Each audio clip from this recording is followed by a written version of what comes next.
Welcome to Wanna Bet, the daily gambling game show that takes betting seriously, but not much else. Get our favorite plays on the totals, sides, props, exotics, and futures to jump on now. So let's get it started with Jason and Ben. Let's get it started with Jason and Ben. Let's get it started with Jason and Ben. Subject som kere konsolbabba konsolfelina. Let's get it started with Jason and Ben. Let's get it started with Jason and Ben. Yo, welcome everybody to Wanna Bet. Happy Sunday. We appreciate you guys tuning in. As always, I'm Jason. That's Ben. Going with a different camera today. I'm wondering if maybe I'm a little too white, a little too washed out in the background. Maybe we'll go back to the other camera tomorrow. Who knows? We keep you on your toes here at Wanna Bet. Beltway Ben feeling much better today. We are glad about that. He's playing in pain this weekend. Another late night for Beltway Ben on the Baltimore Ravens post-game show. We were all over that game. Had a lot of what we loved about that game come through. A couple things not, but that's gambling. If you're new to the show, we're going to give you our favorite plays of the day with this format that I stole from PTI. First, second, third down, three favorite plays we made since yesterday's show.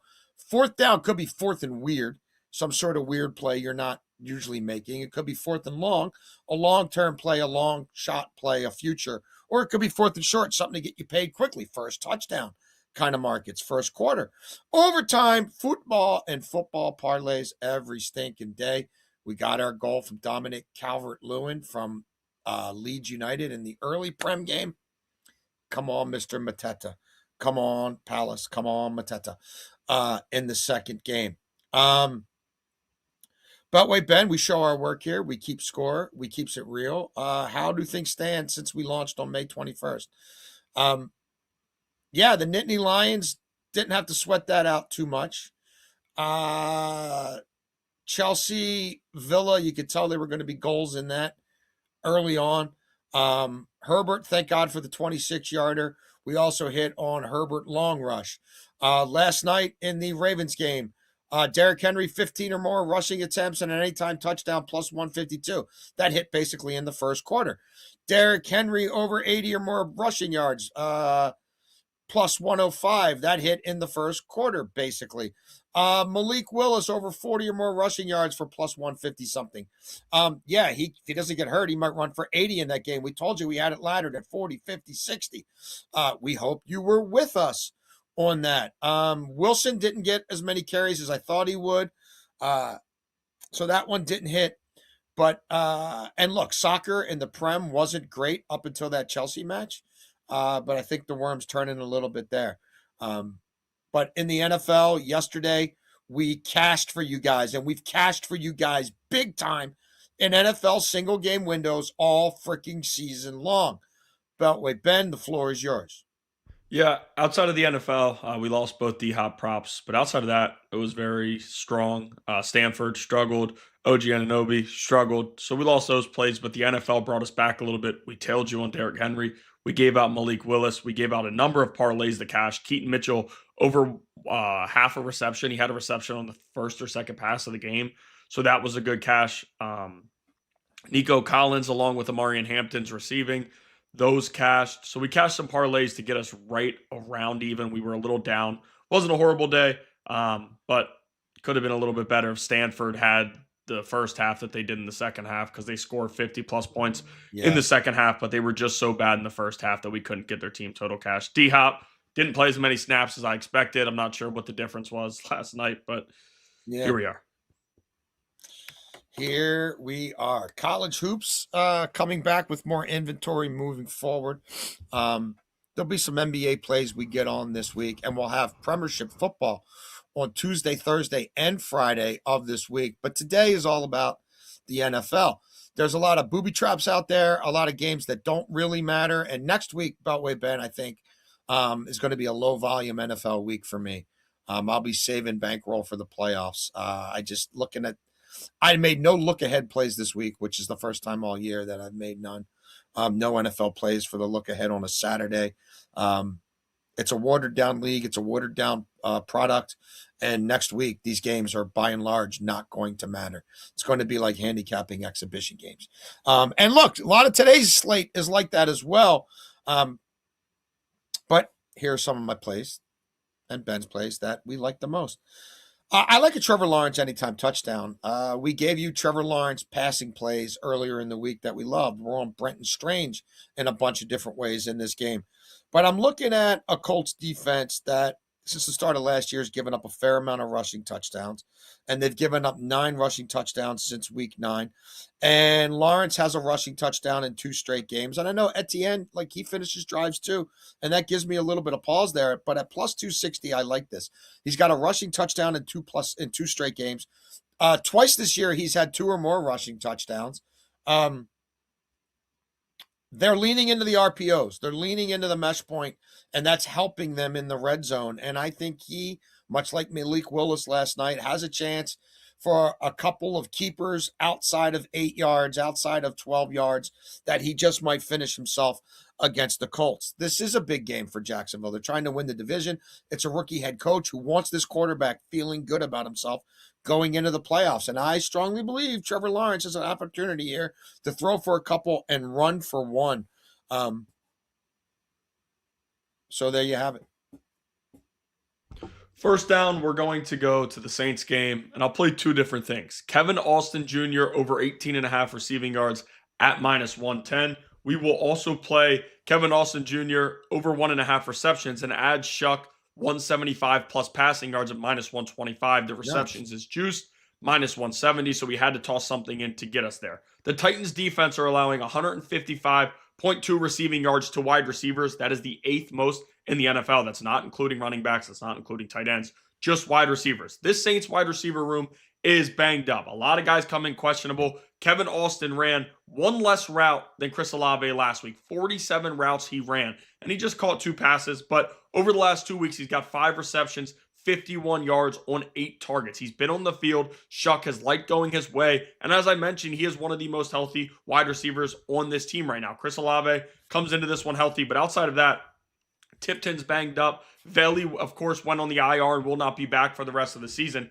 Kevin Austin is out there. He's on the field, and I do expect him to catch 2 passes. If he catches the 2 passes, there should be no issue of him going over the 18.5 yards. He could go over this, quite honestly, with just 1 catch. It's a bad Titans defense. Shuck has a lot of confidence. He's throwing the football well right now, and he's starting to quiet some people who question the draft pick. He's been impressive of late, and I think that continues today. Give me Kevin Austin Jr.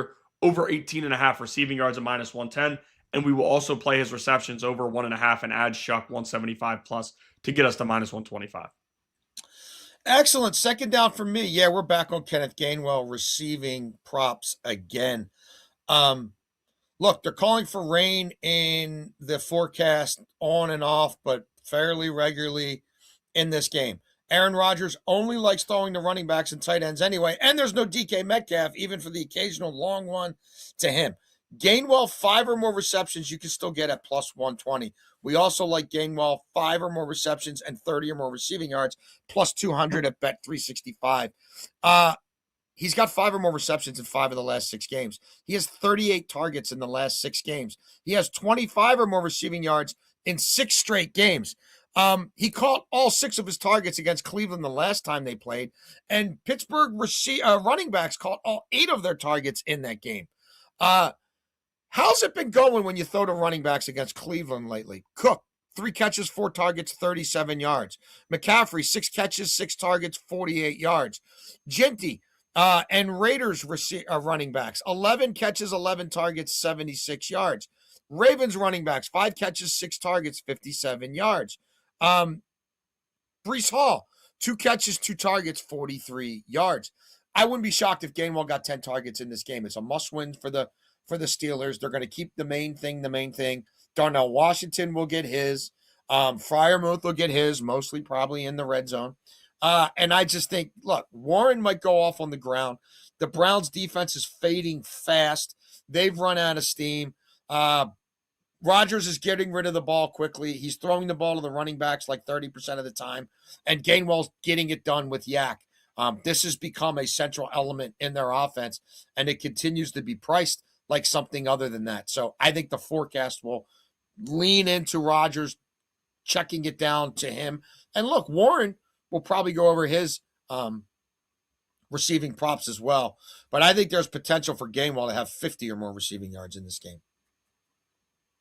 Couldn't agree with you more. I was going to put this in overtime, but once I saw what you sent me, I just decided to throw it in here because might as well just stick right to it. I like Kenneth Gainwell for 3+ receptions, and we're also going to add Dylan Sampson 3+ receptions. You parlay these two together and get -103. Jason touched on the weather. That means everything here. A few weeks ago, I thought it was going to be an ugly weather game in Cleveland, and Stefanski still had Shedeur dropping back a bunch. Difference was Judkins, we were on his prop at plus money, and that cashed early. A few weeks later, it was too juice for us to play, but we did parlay it with something. Judkins, again, was heavily factored in the offense, throwing the football to him.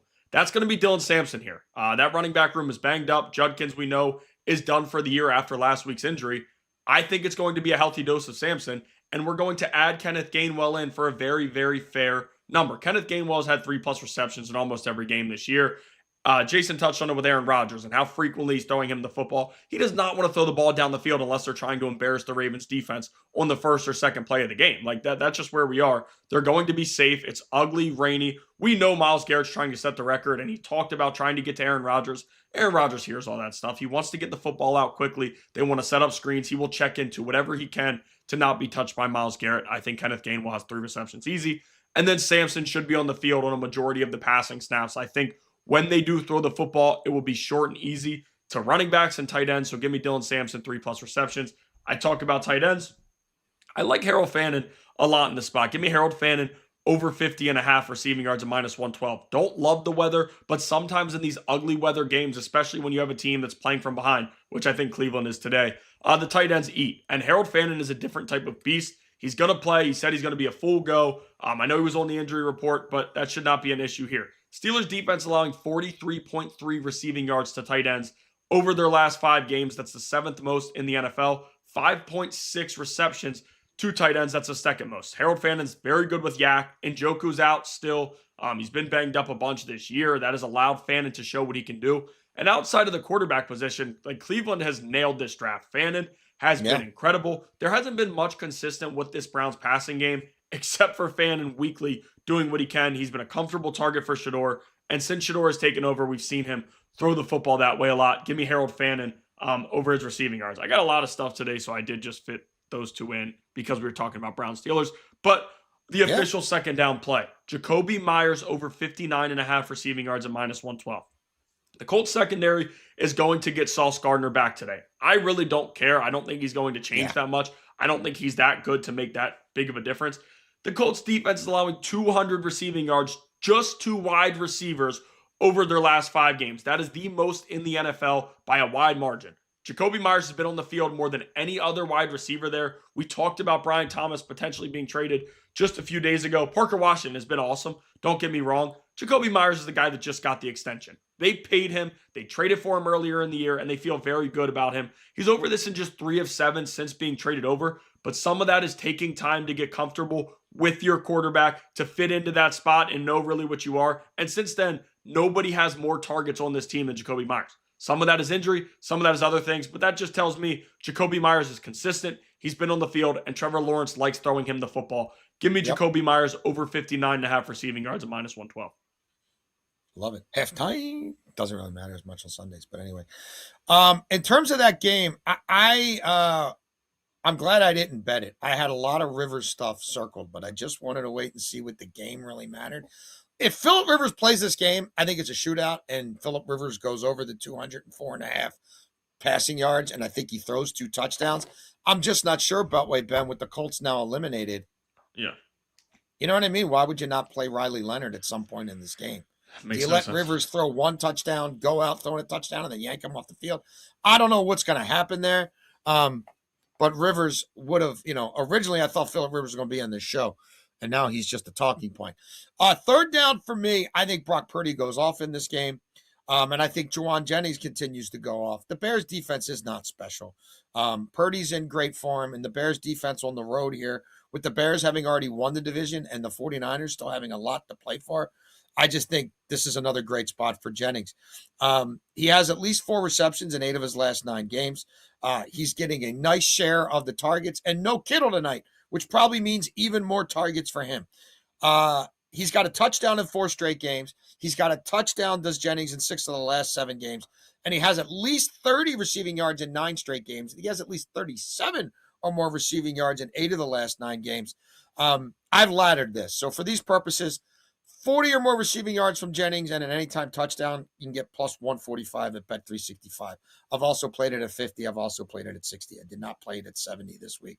I did have it as high as 70 last week in the Dome against the Colts. But I think this is another great spot for Jennings. And don't worry, we're going to get to Mr. Purdy in overtime. Third down for me, similar to what we do with the Bengals and tight ends, you can do with the running backs against the Bucs in the passing game. Last week, wasn't able to go over this, had 3 receptions for 9 yards, and some of that is because Quinn Ewers is going to try to take the easy checkdowns, and that's what it was. But Devon Achane, I think, has a big week here. Give me him over 26.5 receiving yards at minus 110. The Bucs defense allows 56 receiving yards to running backs over their last 7. That is the most in the NFL by a wide margin, and it's been every single week. It's not just one running back having 150, and then the rest of the weeks it's 23, 22, and that just brings the average up because of the one big week.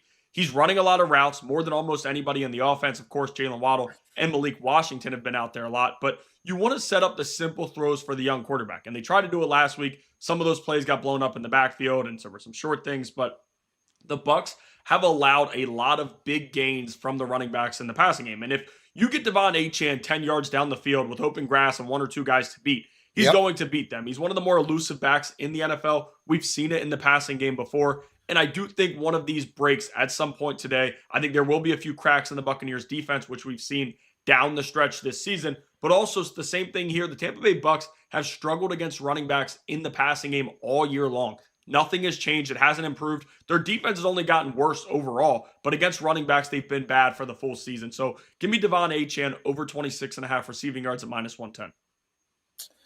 Excellent. I will be on that game in 4th and long, but I'll start here with 4th and short.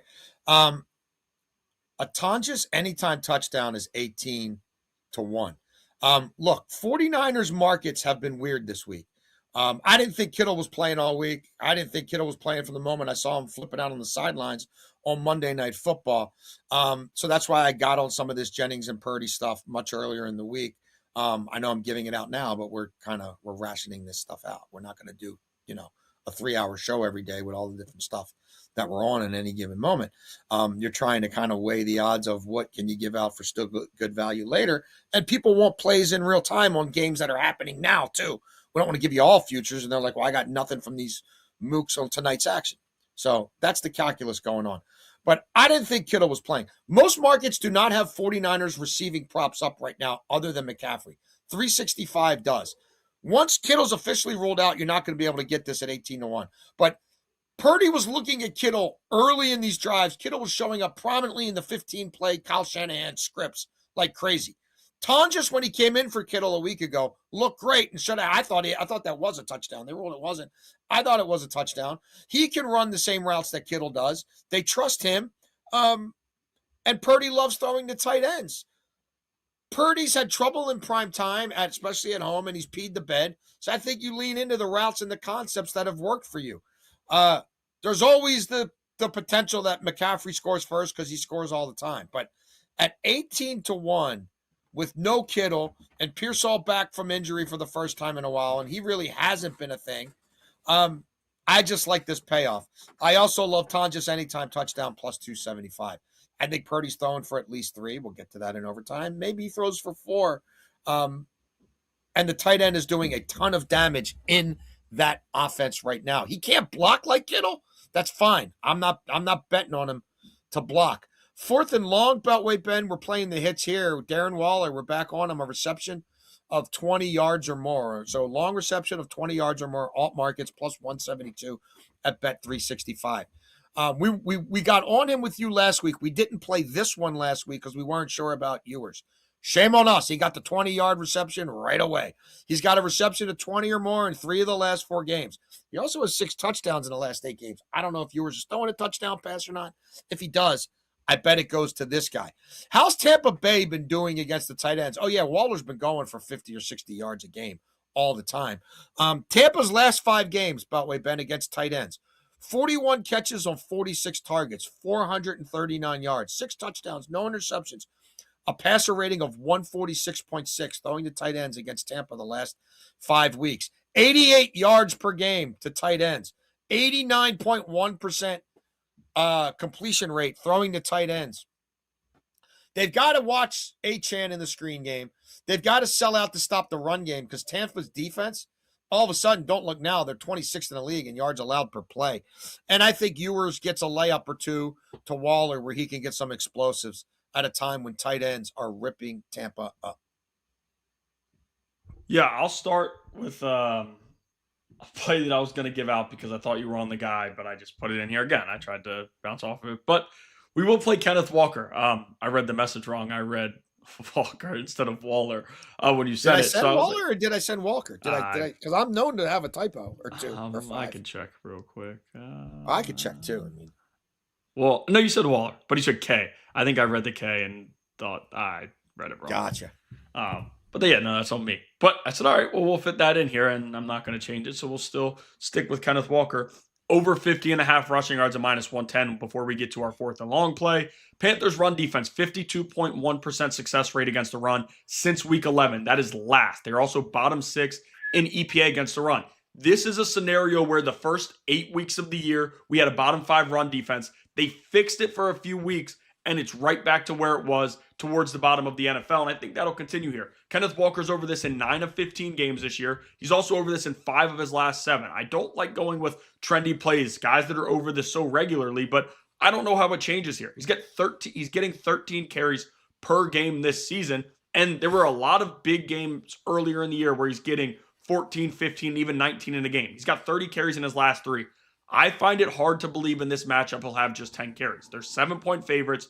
Division is still up for grabs. Charbonnet, for whatever reason, McDonald likes trotting him out. And Kubiak, I don't know why they like letting him vulture Kenneth Walker touchdowns. He will have probably 7 to 8 carries, but I think that Kenneth Walker carries the load today, has a lot of touches in this matchup. And against the Carolina team that struggles with the big run, that struggles just with running in general, defending the run in general, I think Kenneth Walker has a fine day. Give me Walker over 50.5 rushing yards at -110. Now, 4th and long. One of my favorite plays of the day, Saquon Barkley's longest rush over 60.5 yards, -130. We attack teams in certain spots. The longest rush has been featured on here time and time again against the Bills because they are just that bad. They're bottom 2 in EPA against the run. It's been that way all year. Explosives happen against that run defense. They try to load the box. They try to do what they can to take the run away, and they're not good tackling, and that usually results in long runs. Saquon Barkley, we talked about him a lot on this show. It wasn't going well for him through the first 14 weeks of the season. Don't look now, but he's back. I mean, he's got 70-plus rushing yards in 3 straight, 100-plus in 2 of those 3. He's over the longest rush in 3 straight games. Sometimes I talk about trends, but longest rush you see, it's very trendy in this league, especially when guys are hot and rolling the way that he is. They usually start picking them up. And this is a Bills team that I said just can't really stop the run. I think Philly's going to really dive in to running the football today. It's on the road. It's going to be a cold, ugly matchup. As long as Saquon is healthy for 4 quarters here, he should have no issue breaking one of these runs for 17-plus yards. Again, I took this at FanDuel, 16.5 for -130. A lot of other places at 17.5, 18.5 at some books. So give me Saquon Barkley, longest rush over 16.5 yards at -130. Love it. Yeah, look, we're on Barkley for the 90-plus scrimmage yards and an anytime touchdown. We told you guys we got a ladder going in that one. We talked about him a couple days ago. Great matchup for him against Buffalo. I also think the Eagles win that football game. Overtime, let's start with Brock Purdy. I've been teasing it enough. Look, you look at the 49ers offense the last 6 weeks since he came back from injury. They're number 1 in offensive efficiency. They're number 1 in yards per in points per drive. They're number 1 in scoring percentage. They're number 1 on 3rd down. They haven't punted this month. I don't really think the Bears' defense is that good. The Bears get a lot of turnovers. And could Purdy crap the bed in prime time at home again? He might. But I also think eventually what he's doing in these other windows is going to carry over. And even without Kittle tonight, I think there's more than enough weapons. And Kyle Shanahan will have this thing schemed up. I like Purdy to keep doing what he's doing. So Purdy, 2 more passing touchdowns, 220. That's actually, I think, 200. Yeah, 225 passing yards, over 27.5 points for the 49ers, plus 143 at FanDuel. He's thrown for 295 in each of the last 2 games. He's averaging over 250 passing yards a game, more like 275 over that 5-game streak. He also, Beltway Ben, has 3 or more passing touchdowns in 3 of his last 5. I know that the Bears' run defense has struggled. I think they try to take that away. And I don't think, like, McCaffrey has not been very good this year. Design run plays haven't been great for them. I think they want Purdy to go into the playoffs with confidence. So give me Brock Purdy to throw 3 or more passing touchdowns at plus 195. I apologize. This was plus 230 when I actually played it. But you can still get it at Bet365 was the highest I found it this morning at plus 195. I think it's going to be the Brock Purdy show as Shanahan tries to win with this kid in the playoffs, which he hasn't really done.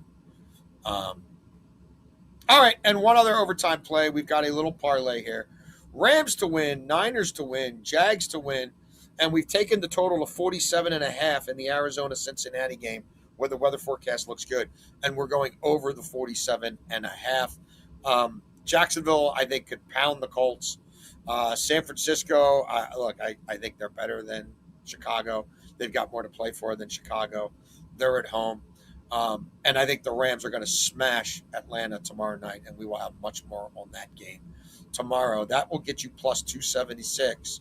Rams to win, Niners to win, Jags to win, Cards, Bengals over 47.5 points, plus 276 at DraftKings. Yeah, I got a lot of stuff that we will give out here. There are a few parlays. This one, I went back and forth between both of these guys because of the matchup and ultimately decided, let me just parlay them together to get to plus 116. So Trey McBride, 70 plus receiving yards. Mike Gesicki, 15 plus receiving yards, plus 116. Bengals defense against tight ends. How many times do we have to tell you? 106.7 receiving yards allowed to tight ends since week 11. That is the last by 30 yards, not even close. He's over this in 8 games this season, including 5 of his last 7. 70 plus yards. Why are we doing that instead of his regular number at 75, 76, 77.5? Because there's been multiple games this year where he's finished with 73 or 74 yards. And I don't want to get burnt by a few yards in a receiving prop. So instead, we'll bring it down and throw Mike Gesicki in there. It's weird weather, but it's not supposed to rain until tonight in Cincinnati. And then, like, McBride's been Brissett's favorite target. It's hard for me to believe with this matchup, you want to have some success, how he doesn't do it here against this defense. And then for Gesicki, Cardinals defense, 67 receiving yards allowed to tight ends in that time span. That's the 4th most. Burrow loves Gesicki, got him paid again, and I would expect him to have at least 2 catches in this matchup. If he has 2 catches, one of them is going for 10 plus, and the other should get us 5 to 6, and he'll get there. So give me Trey McBride, 70 plus receiving yards, and Mike Gesicki, 15 plus receiving yards at plus 116. The next play, we have 2 plays on the same guy here. It's not a parlay, it's just a simple 2 plays. Samaje Perine over 7.5 receiving yards at minus 105. And we will also take Perine over 1.5 receptions at plus 120. Cardinals defense against running backs.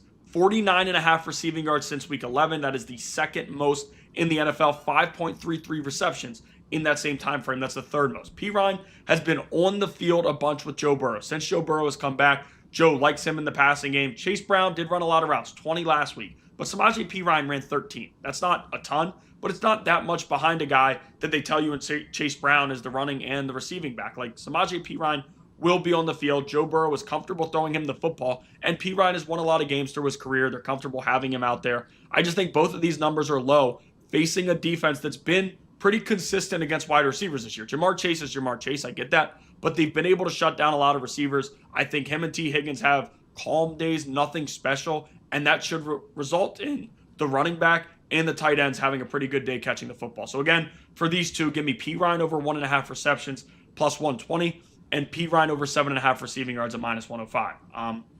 We do have a money line parlay here. The Steelers, the Bucks, and the 49ers. I just can't get around the Steelers. The fact that you could get minus 2.5 and minus 140 on Friday was shocking. It's changed a bunch, and you know why it is. Oh, they lose, the Ravens get in. That doesn't change how bad the Browns have been and what the Steelers have been of late. This team just went into Detroit, and the win doesn't look as good right now. I get that because Detroit didn't play well on Christmas, but still beating Detroit in a game where you're 7-point dogs and winning the way they did, in a spot where you're fighting with the Ravens for the division. It tells me what they think and how locked in they are. I don't see them losing to Cleveland, regardless of weather, regardless of where the game's being played. They should do enough to win that game. The Bucs on the money line. They need this win. Ugly showing from them down the stretch, but I just don't see Miami doing anything with that quarterback or winning this game here. Could Devon Achane get off a little bit and make some game-changing plays? Maybe, but I still think the Bucs win. And then the 49ers on the money line to wrap things up to get us to plus 209. San Francisco tonight is facing a Bears team that clinched last night. San Francisco still has a shot to win the NFC West. I think they know how important this game is, and you're in a really, really good spot at home. So give me the 49ers on the money line to wrap that up at plus 209. Just two more plays. I know we have a lot today, but I always do these usually in fourth and weird. I'm surprised this is not in fourth and weird. Yeah. This is pretty weird. This is very weird. We got a tackling parlay here. Two linebackers in the same game. Carson Schlesinger, 10-plus tackles and assists, and Patrick Queen, almost a Derek Queen. Patrick Queen, 5-plus tackles and assists, minus 135. Go look at what both of these guys are doing over their last few games. Patrick Queen has 5-plus tackles and assists in 5 straight. Carson Schlesinger has 10-plus tackles and assists in 5 straight as well. You're telling me it's going to be an ugly, rainy game, a lot of runs, a lot of short throws to the running backs. That has linebacker tackles written all over it. Again, we don't usually play in these markets. The last time we did, we cashed at halftime. I do feel pretty good about this one, given the weather scenario. And again, it's a tight spread. Could this game be somewhat close and both teams have top guys on the field down the stretch? Yeah, it could. Could Pittsburgh win by 40 and have Queen out at halftime? That's also a possibility. But regardless, I still think Queen could do that in one half. We've seen him get up to 10 tackles before. 5-plus should not be an issue. The final play of the day for us, one of our big plus money parlays. Kevin Austin Jr., 30-plus receiving yards. Devon Achane, 30-plus receiving yards. And Saquon Barkley, 60-plus rushing yards, plus 606. Like, these numbers are right around each other for the regular numbers. Kevin Austin, his number's 18.5. I think he clears 30. I think he clears 40. I think this will be a very big game for Kevin Austin. So I like him to get the 30. That's the big plus money play here. Devon Achane, we're basically taking his number up a few yards. 30-plus. I think Quinn Ewers is peppering the football underneath, letting Achane make a few big plays, and it wouldn't surprise me in any way to see him have a 30-plus yard reception.